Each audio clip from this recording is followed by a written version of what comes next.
तो सर डानिक्स और ये आईएएस क्या डिफरेंस क्या है सर दोनों में? एक्चुअली यूपीएससी जो एग्ज़ाम लेता है उसमें बहुत सारी सिविल सर्विसेज का एक ग्रुप बना हुआ है।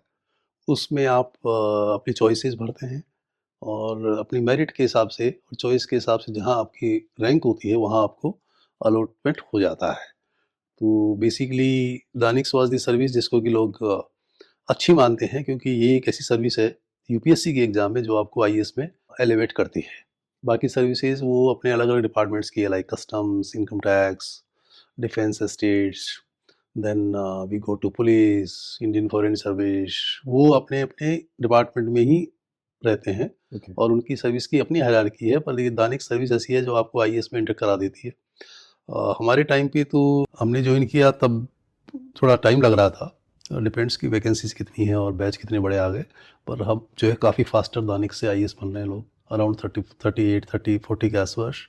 तो जल्दी से लोग आईएएस में एंटर कर लेते हैं, तो एक गुड अमाउंट ऑफ टाइम वो लोग आईएएस में आने के बाद भी व्यतीत करते हैं और अच्छा सही जगह पे सीनियोरिटी पे गुड सीनियोरिटी अटेंड कर लेते हैं till the time of retirement. तो इसका सर कुछ क्राइटेरिया होगा कि डानिक्स में इतना टाइम करने के बाद ही आप आईएएस के लिए कर सकते हैं, या अपने आप ही होता है ये प्रोसेस, या आपको करना मिनिमम पड़ता सर्विस 8 साल की रिक्वायर्ड है। एक्चुअली दानिक्स को इन्होंने स्टेट पीसीएस के बराबर माना हुआ है for the purpose of induction into IAS. जैसे आप एक स्टेट की सर्विस में जाते हैं जो वहाँ की पीसीएस होती है, प्रोविंशियल सिविल सर्विस, वहाँ भी उनके काडर में सपोज गुजरात है, राजस्थान है और कोई स्टेट है, तो वहाँ की सर्विसेज में वो उनके लोग इंडक्ट होते रहते हैं। उसी तरह से यूनियन टेरिटरीज जो हैं वहाँ भी सिविल सर्विसेज का एक काडर आईएएस में, जिसको हम एग्मूट काडर बोलते हैं या यूनियन टेरिटरीज काडर बोलते हैं, जिसमें कि सारे यूनियन टेरिटरीज, आज की डेट में तो जेएंडके भी शामिल है, लद्दाख भी शामिल है, पौंडीचेरी, अंडमान निकोबार, लक्षद्वीप, दमन एंड दीव, दादरा नगर हवेली, देन चंडीगढ़ और दिल्ली भी यूनियन टेरिटरी है टेक्निकल सेंस में, उस सेंस में।